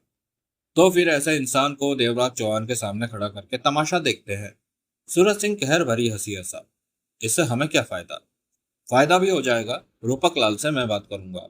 उसे भागीरथ के लड़के की जान की जरूरत है, और हमें दौलत की सख्त जरूरत है। ऐसे में रूपक लाल के साथ मामला पड़ जाएगा। मेरे ख्याल से देवराज चौहान से निपटना कोई खास काम नहीं है। शेर के सामने सवा शेर को खड़ा कर देंगे। पर यह सवा शेर लाओगे कहां से? सुजान सिंह के होठ सिकुड़े। जब सोचा है तो कुछ ना कुछ इंतजाम भी हो जाएगा। सूरज सिंह जहरीले स्वर में कह उठा। कहीं कोई ऐसी गलती मत कर देना कि उसे सुधारने का वक्त भी ना मिले। सुजान सिंह ने उसे समझाया। भाई तेरे को मेरे दिमाग पर शक है क्या? नहीं, मैं तो कह रहा था कि जरा संभल कर चलना। वैसे देवराज चौहान के मुकाबले पर किसे खड़ा करेगा? कोई ना कोई तो तलाश करना पड़ेगा। मिल जाएगा कोई। सूरज सिंह अजीब से अंदाज में हंसा। तेरे को तो मालूम ही है भाई कि जब सूरज सिंह आगे बढ़ता है तो अपना रास्ता खुद ब खुद ढूंढ लेता है। रूपक लाल से क्या बात करेगा तू? तू यहीं आराम कर भाई, मुझे चलना चाहिए। तू दिन निकलने पर फोन करके डॉक्टर को बुला लेना, उससे दवा ले लेना, बैंडेज वगैरह भी करवा लेना। मैं जरा रूपक लाल से मिल लूं। जो भी हो, उसके बाद आना तो यही है, खंडाला में। भागीरथ का बेटा जो यहाँ है, आने पर मिलता हूँ। सूरज सिंह गंभीर स्वर में बोला। आराम कर ले, रात भर का जगह है दिन में। तू आराम कर भाई, मैं ठीक हूँ, चलता हूँ, जल्दी आऊंगा। कहने के साथ ही सूरज सिंह उठा। हाथ आगे बढ़ाकर उसने सुजान सिंह का कंधा थपथपाया और बाहर निकलता चला गया। सुजान सिंह ने आखिरी घूंट भरकर प्याला पास की तिपाई पर रखा और सिगरेट सुलगाकर कश लेने लगा। चेहरे पर तसल्ली बख्श भाव थे। वह जानता था कि सूरज सिंह जो भी करेगा उसका करना अवश्य रंग लाएगा। देवराज चौहान को आधे घंटे बाद होश आया। सिर से बहने वाला खून जमने लगा था। जख्म कुछ गहरा था, परंतु खतरे वाली कोई बात न थी। जगमोहन ने फर्स्ट एड कर दी थी। कौन वे दोनों? फुर्सत पाते ही जगमोहन ने पूछा। मैंने तो एक को ही देखा था, वह अपना नाम सुजान सिंह बता रहा था। देवराज चौहान ने सिगरेट सुलगाई। वे दोनों भागीरथ के लड़के को ही लेने आए थे, जिसे मैंने पकड़ा था, वह बता रहा था। मतलब कि रूपक लाल के आदमी थे वे? जगमोहन के दांत पिच गए। देवराज चौहान ने सिर हिलाया। सोहनलाल पास ही सोफे पर दोनों टांगे रखे उखड़ू बैठा गोली वाली सिगरेट से कश ले रहा था। हाँ, अभी फिर आएंगे। रूपक लाल तब तक यहाँ अपने आदमियों को भेजता रहेगा जब तक कि भागीरथ का बेटा हमारी हिफाजत में है। ऐसा कई बार होगा। मेरी गोली एक की टांग पर लगी थी, जिसे तुमने कवर कर रखा था। ज्यादा बार निशाना इसलिए नहीं लिया कि पास ही तुम बेहोश पड़े थे। गोली तुम्हें भी लग सकती थी। जगमोहन ने गहरी सांस लेकर कहा। दूसरा वाला अपने घायल साथी को उठाकर अंधेरे में भाग गया। उन्होंने बहुत जल्दी दिखाई हमला करने की। सोहनलाल बोला। हम कुछ घंटे पहले ही यहाँ पहुंचे हैं और वे लोग हरकत में भी आ गए। मुंबई से ही पीछे लगे होंगे। देवराज चौहान ने सोच भरे अंदाज में कष्ट लेकर सिर हिलाया। हैरानी है कि यहाँ सिर्फ 2 ही लोग आए थे। जगमोहन बोला। लेकिन इस बार ज्यादा आएंगे।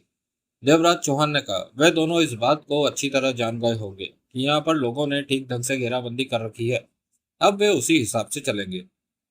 परवाह नहीं। जगमोहन ने जेब में पड़ी रिवॉल्वर पर हाथ फेरकर सख्त स्वर में कहा, देख लेंगे। एक रिवॉल्वर मुझे भी दे देना, सोहनलाल ने कहा। तेरे को? जगमोहन ने उसे देखा। हाँ, मेरे को। तू तो ऐसा कहता है जैसे मैं ट्रिगर नहीं दबा सकता।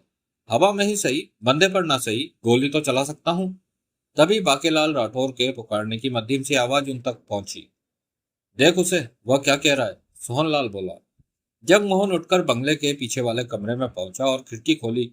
पीछे ही सर्वेंट क्वार्टर थे। ओए, सुन रहा है हमारे को? बाकेलाल राठौर की आवाज उसके कानों में पड़ी। क्या बात है? आधे घंटे से पुकार रहा हूं, मारा तो गला सूखे है। बाकेलाल राठौर सर्वेंट क्वार्टर की छोटी सी खिड़की से झांक रहा था। की गल हो गई, मारे को ठा ठा सुनाई देवे है।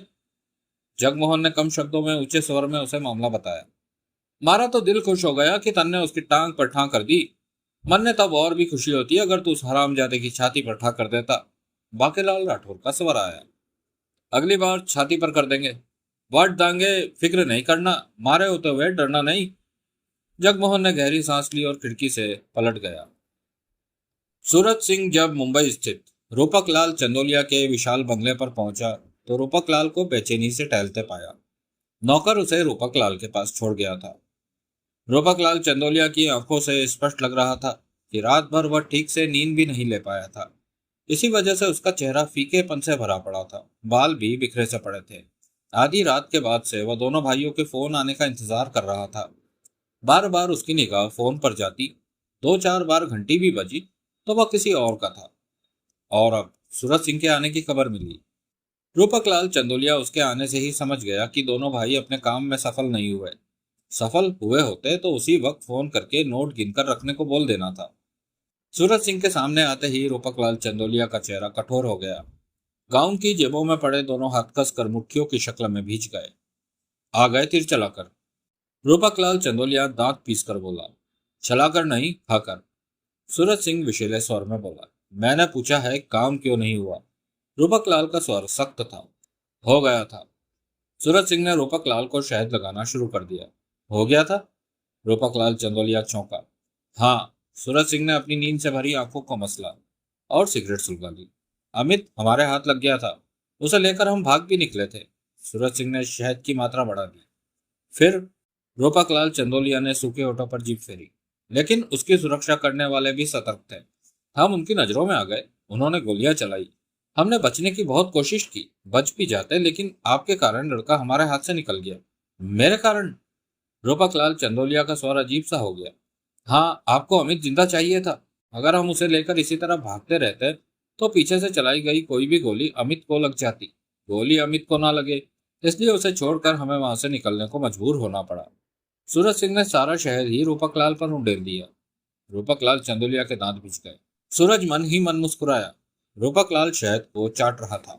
तुम लोग किसी काम के नहीं हो, कोई काम कर नहीं सकते। मेरा वक्त कीमती है सूरज सिंह। सूरज सिंह चुप।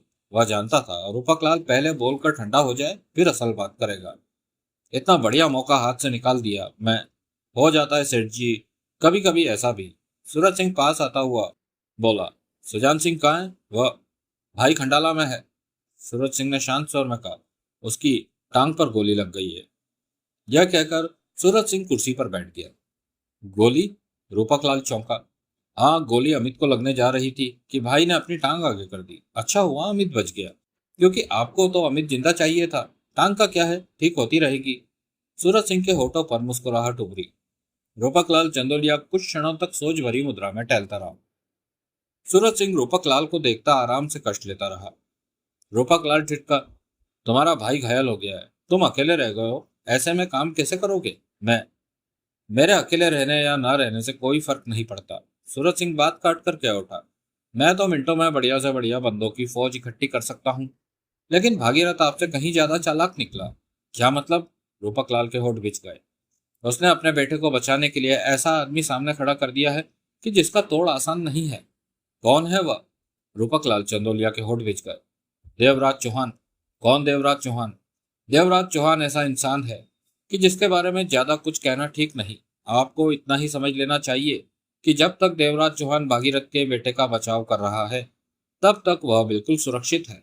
उसके हाथों से उस लड़के को छीन पाना कोई छोटी बात नहीं। सूरज सिंह का स्वर शांत था। रूपक लाल चंदोलिया का चेहरा कठोर हो गया।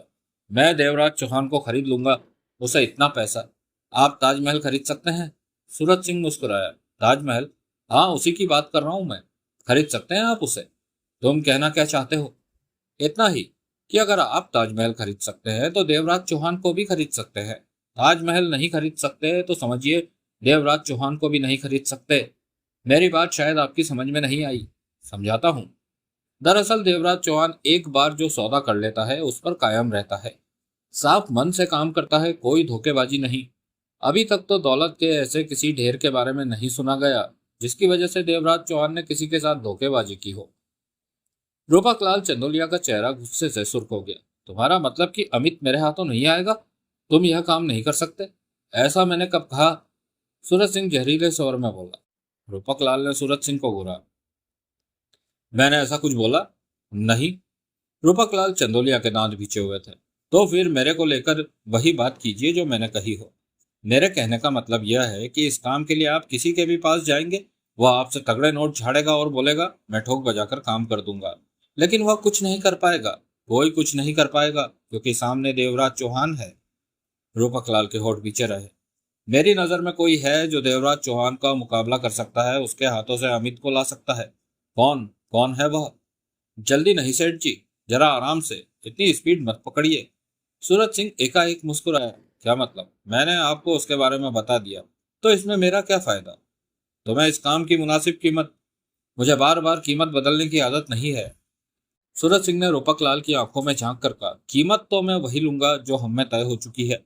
मत भूलिए कि जो गोली भाई की टांग पर लगी है वह उसके सिर में भी लग सकती थी, और अभी तक हमने आपसे एक पैसा भी नहीं लिया, और जिसके बारे में मैं आपको बताऊंगा उसकी अपनी कीमत होगी, सोच लीजिए। तुम्हारा मतलब कि मात्र बिचौलिया बनने की एवज में तुम्हें लाखों रुपया? बिचौलिया नहीं, मैं उस इंसान के साथ देवराज चौहान के खिलाफ काम भी करूंगा। भागीरथ के बेटे को लाने के लिए जो कोशिश की जा सकती है वह मैं उसके साथ मिलकर करूंगा। हराम की खाने की मुझे आदत नहीं है। हक हलाल का माल वसूल कर रहा हूँ। मेरी बात ना मानकर आप इधर उधर खाक छानेंगे तो कोई फायदा नहीं होगा। वक्त भी बर्बाद होगा और पैसा भी, और भागीरथ का बेटा भी सलामत रहेगा। रूपकलाल चंदोलिया के होठ और भी सख्ती से भिज गए। मैं तुम्हारी बात मानकर पहले से ही तय रकम तुम्हें देने का वादा करूं और बाद में पीछे हट जाऊं तो? सूरज सिंह के होठों पर कमीनी मुस्कान उभरी। सेठ जी, आप वादा कर लीजिए और मुकर जाइए। वसूल करना मेरा काम। आप पीछे हटेंगे तो मैं आपको आगे खींच लूंगा। अगर नीचे बैठे तो ऊपर, मतलब कि वादे वाला माल वसूलना मुझे आता है। रूपकलाल चंदोलिया कई पलों तक खामोश रहा। तुमने जिसे देवराज चौहान के सामने खड़ा किया वह महीने के वक्फे के भीतर अमित को मेरे सामने ना ला सका तो? रूपकलाल ने शब्दों को चबाकर कहा। पहली बात तो यह है कि मैं अपना पैसा काम होने के बाद ही लूंगा। दूसरी बात यह कि जिसे मैं आपके सामने खड़ा करूंगा वह बात आप उससे भी कर सकते हैं। वह ठोक बजाकर आपकी तसल्ली करा देगी। देगी? रूपकलाल के होठों से निकला। शब्दों के फेर में मत पड़िए सेठ जी, काम की बात कीजिए, वक्त कम है। रूपकलाल चंदोलिया ने हौले से सिर हिलाया। ठीक है, करो जो ठीक समझो वही करो। मैं अपना काम पूरा हुआ होता देखना चाहता हूँ। मतलब कि जो रकम हमारे बीच पहले से ही तय है वह हमें मिलेगी? सूरज सिंह याद कराने वाले अंदाज में बोला। बेशक मिलेगी, अगर मेरा काम पूरा हो गया तो। बढ़िया। सूरज सिंह ने होठ सिकोड़े। और जो देवराज चौहान के मुकाबले पर खड़ा होगा वह अपनी रकम अलग से लेगा। उससे रकम तय करना आपका काम है, मेरा नहीं। उसे मेरे सामने लाओ, बात भी कर लूंगा। सूरज सिंह उठ खड़ा हुआ। चलता हूँ, 2-3 दिन बाद आऊंगा। मतलब कि मेरे 2-3 दिन और खराब? कुछ खराब नहीं होता। सूरज सिंह लापरवाही से बोला। मुझे दिल्ली जाना है। प्लेन से आने जाने का खर्चा दीजिए, इतना माल नहीं है मेरे पास कि हवा में घूमता फिरूं। रूपक लाल चंदोलिया ने उसे 2 गड्डियां दी जिन्हें लेकर सूरज सिंह बाहर निकल गया। जल्दी आना, रूपक लाल चंदोलिया ने ऊंचे स्वर में कहा। उसी शाम सूरज सिंह दिल्ली पहुंच गया। दिल्ली पहुंचकर पारसनाथ से मिला। सुजान सिंह और सूरज सिंह पारसनाथ के तब से वाकिफकार थे जब इन दोनों ने अपराध की दुनिया में अपना पहला कदम रखा था। पारसनाथ के साथ मिलकर दोनों ने कई योजनाओं को अंजाम दिया था। फिर बरसों पहले पारसनाथ ने खुले रूप से अपराध की दुनिया को नमस्कार कह दिया था। अब पारसनाथ बहुत ही कम जरूरत पड़ने पर खुले रूप से कोई गैर कानूनी काम करता था। लेकिन छोटे से होटल और रेस्टोरेंट के मालिक पारसनाथ को कानून तोड़ने की शायद ही कभी जरूरत पड़ती हो। आदत के मुताबिक पारसनाथ शाम को तैयार होकर ऊपर से नीचे रेस्टोरेंट में पहुंचा और यहाँ का राउंड लेकर सब कुछ देखा कि सारी व्यवस्था ठीक से चल रही है या नहीं। तसल्ली होने के बाद रिसेप्शन डेस्क के पास टेक लगाकर खड़ा हो गया। गुड इवनिंग सर, रिसेप्शनिस्ट ने मुस्कुराकर कहा। पारसनाथ ने अपना खुरदुरा चेहरा घुमाकर रिसेप्शनिस्ट को देखा, फिर हौले से सिर हिलाकर रेस्टोरेंट में नजरें घुमाने लगा। शाम अभी अभी हुई थी, इसलिए इस वक्त कम ग्राहक थे यहाँ। वक्त बिताने के ख्याल से पारसनाथ ने सिगरेट सुलगाई और कष्ट लेने लगा। एक कॉफी स्ट्रॉन्ग यही मंगवा लो, पारसनाथ ने रिसेप्शनिस्ट से कहा। जी, रिसेप्शनिस्ट ने फौरन वेटर को बुलाकर कॉफी के लिए कह दिया। पारसनाथ सिगरेट के कष्ट लेता रहा। 3 मिनट में ही कॉफी हाजिर हो गई। पारसनाथ उसी तरह रिसेप्शन से टेक लगाए कष्ट के साथ साथ कॉफी के घूंट भी भरता रहा। 5-7 मिनट और बीत गए। ठीक उसी वक्त पारसनाथ की निगाह प्रवेश द्वार की तरफ उठी। उसी वक्त सूरज सिंह ने भीतर प्रवेश किया था। पैंट की जेबों में हाथ डाले सूरज सिंह के हाव भाव में लापरवाही थी। सूरज सिंह? पारसनाथ के मस्तिष्क को झटका लगा। यहाँ? पारसनाथ की आंखें सिकुड़ गई। उसका खुरदुरा चेहरा एकाएक सपाट नजर आने लगा। सूरज सिंह जैसे इंसान का कहीं भी मौजूद होना ठीक नहीं था। पारसनाथ इस बात को बखूबी जानता था कि सूरज सिंह जैसा खतरनाक इंसान बिना मतलब के अपना पांव भी नहीं हिलाता। ऐसे में यहाँ आना खामखा नहीं होगा। दूसरी अजीब बात पारसनाथ को यह लगी कि सूरज सिंह अकेला नजर आ रहा था, जबकि दोनों भाई जहां भी आते जाते थे एक साथ ही आते जाते थे। देखने में कोई नहीं कह सकता था कि सूरज सिंह को देखकर पारसनाथ के चेहरे पर कोई परिवर्तन आया हो। सूरज सिंह ने भी पारसनाथ को देखा और मुस्कुराकर हाथ हिला दिया। पारसनाथ के चेहरे पर कोई नया भाव नहीं आया। उसने शांत मुद्रा में कॉफी का घूंट भरा। सूरज सिंह सीधा पारसनाथ की तरफ बढ़ा। पारसनाथ सूरज सिंह को देखते हुए अपनी तरफ बढ़ते हुए उस पर निगाहें टिकाए रिसेप्शनिस्ट से बोला, सुनो। जी। रिसेप्शनिस्ट का स्वर पारसनाथ के कानों में पड़ा। यह जो आदमी आ रहा है सफेद कमीज पहने, इसे मेरे ऑफिस में पहुंचा दो, बात तुम करना। Yes sir.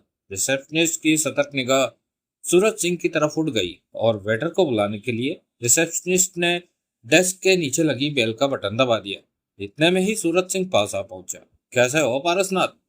सूरज सिंह की आवाज में दोस्ताना भाव थे। पारसनाथ ने कष्ट लिया और रेस्टोरेंट में नजरें दौड़ाने लगा। सूरज सिंह के चेहरे पर अजीब से भाव उभरे। उसे पारसनाथ से ऐसे व्यवहार की कतई आशा नहीं थी। तभी रिसेप्शनिस्ट आदर भरे स्वर में कह उठी, सर। सूरज सिंह ने आंखें सिकोड़कर रिसेप्शनिस्ट को देखा।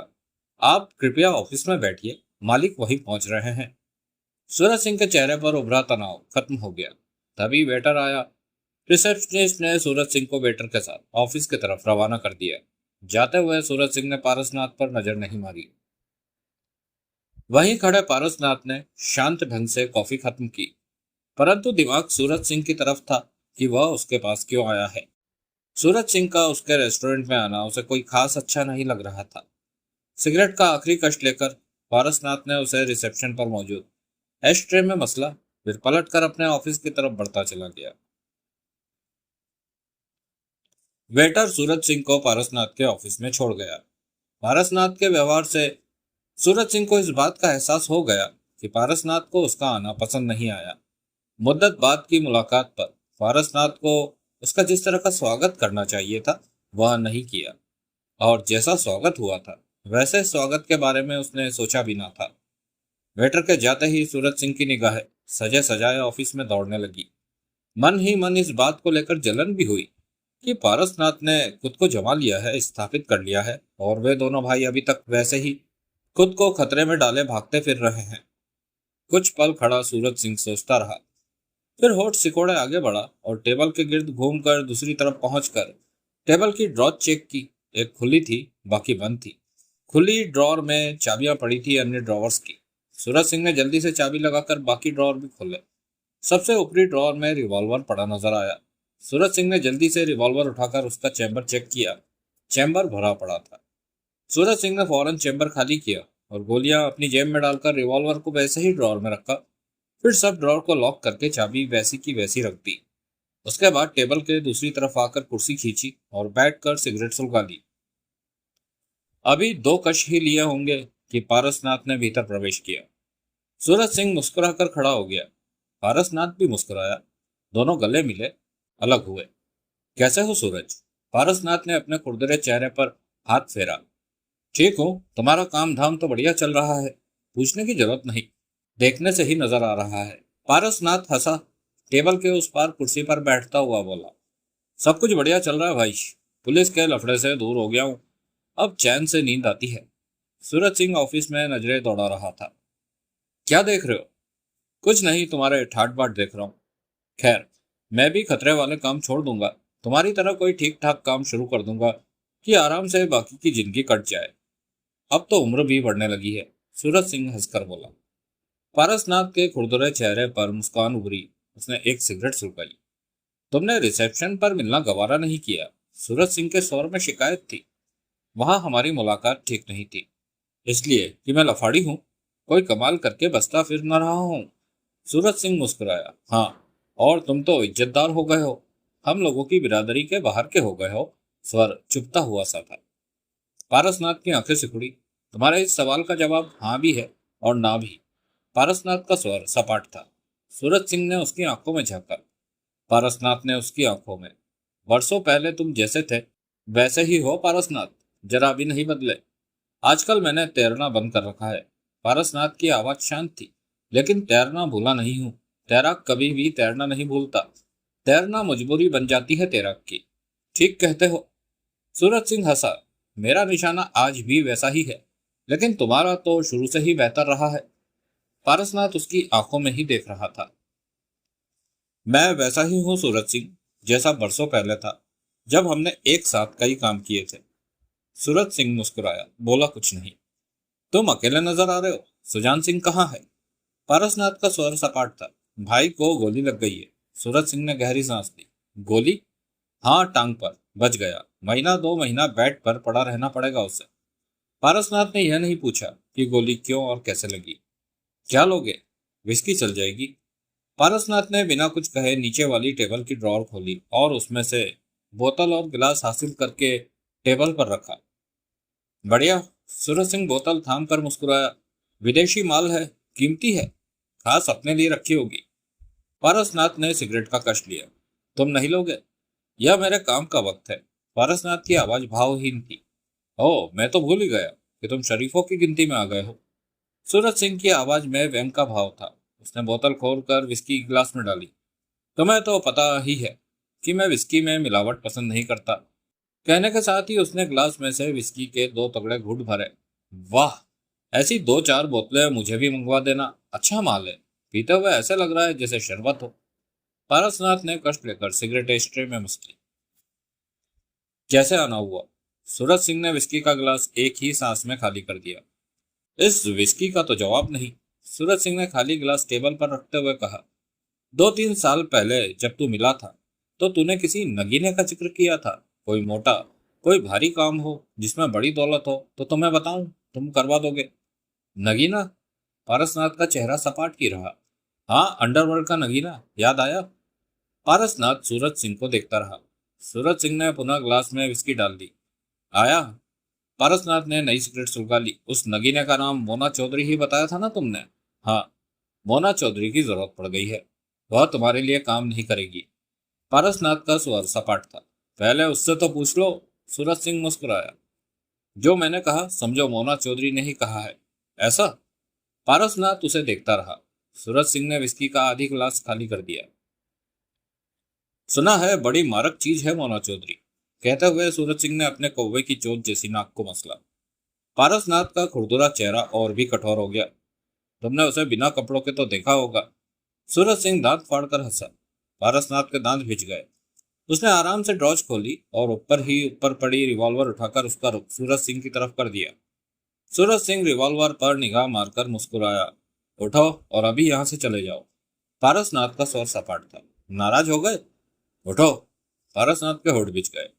मैं मजाक कर रहा था, सूरज सिंह ने लापरवाही से कहा और गिलास उठाकर एक ही सांस में खाली कर दिया।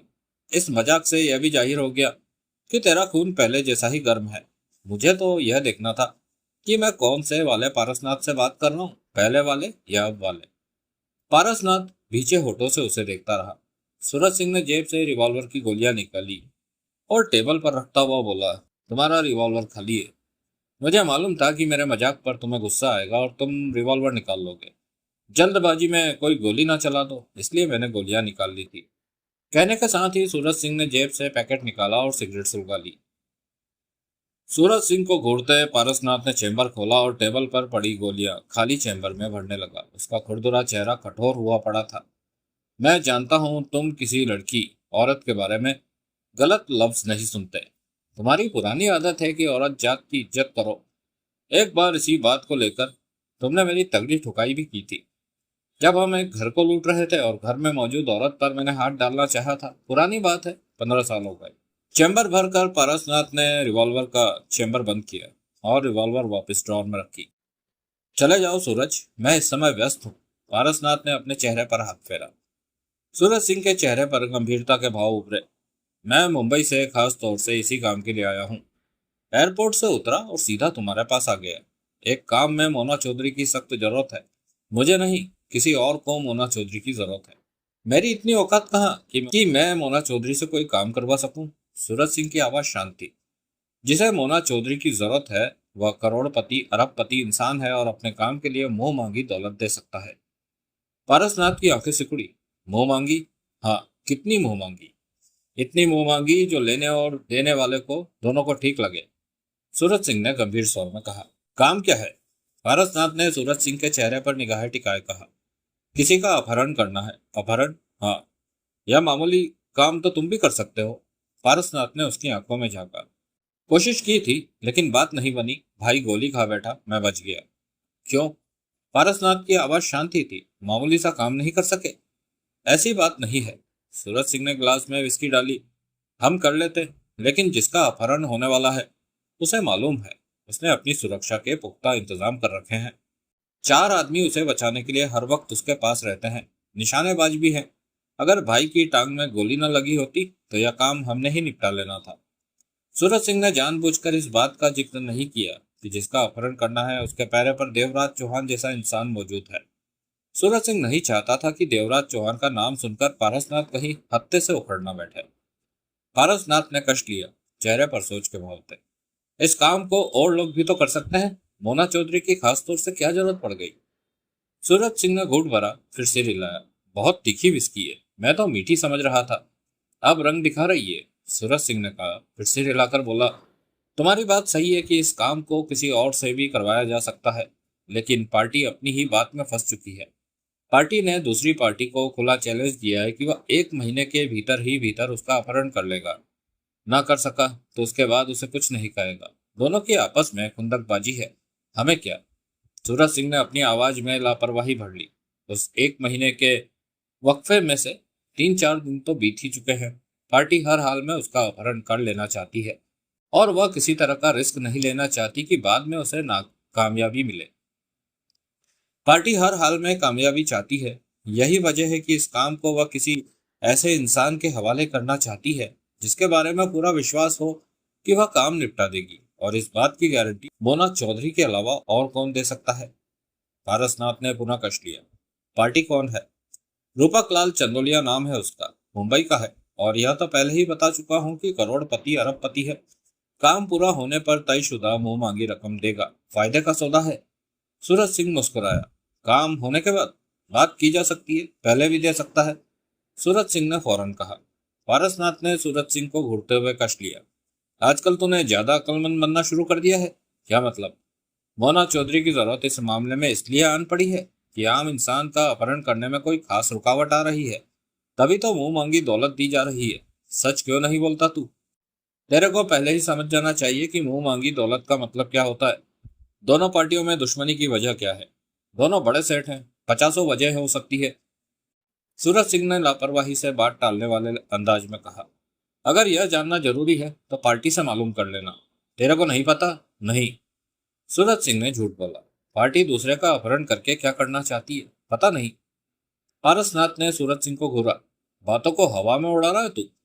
ऐसी बात नहीं। सूरज सिंह ने गिलास में से घूंट भरा। असल मामला मैंने तेरे सामने रख दिया है। ज्यादा बातों का जवाब देना इसलिए ठीक नहीं कि क्या मालूम रूपकलाल अपनी बात किसी को बताए जाना पसंद करे या ना करे।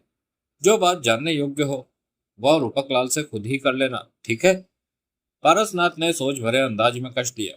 तू मुझे मोना चौधरी से मिलवा दे, मैं क्यों? उससे बात करनी है कि मैं बात कर लूंगा। कब? जल्दी ही। तू कल सुबह आना। आना? सूरज सिंह ने होठ सिकोड़कर उसे देखा। मैं यहाँ नहीं रह सकता क्या? दोनों की आंखें मिली। तूने कोई लफड़ा किया हो सकता है, पुलिस तेरे पीछे हो सकती है, पारसनाथ बोला। ऐसा कुछ नहीं है, सूरज सिंह ने शांत स्वर में कहा। सालों से हम पुलिस की नजरों में नहीं आए।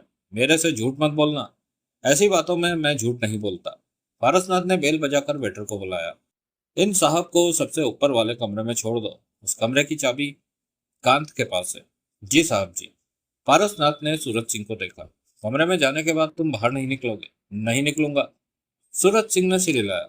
पारसनाथ ने अपना खुरदुरा चेहरा वेटर की ओर घुमाया। तुम्हारी ड्यूटी इन साहब पर है, इन्हें जिस भी चीज की जरूरत हो वह दे देना।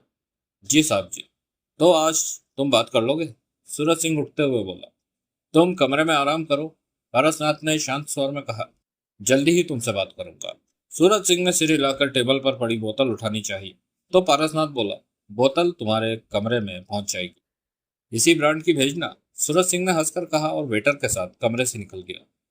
कष्ट लेकर पारसनाथ ने सिगरेट एस्ट्रे में मसली। चेहरे पर सोच के भाव थे। रह रहकर वह खुरदुरे चेहरे पर हाथ फेर रहा था। दोस्तों, इस बेहद सनसनीखेज कहानी को आप सुन रहे हैं गॉगल गुरु ऑडियो बुक चैनल पर। अब मोना चौधरी की एंट्री होने वाली है इस कहानी में, और वो भी ठीक देवराज चौहान के विरुद्ध। देखते हैं इस कहानी में आगे क्या क्या मोड़ आते हैं। बने रहिए हमारे साथ और सुनते रहिए गॉगल गुरु ऑडियो बुक चैनल पर शानदार कहानियाँ। धन्यवाद।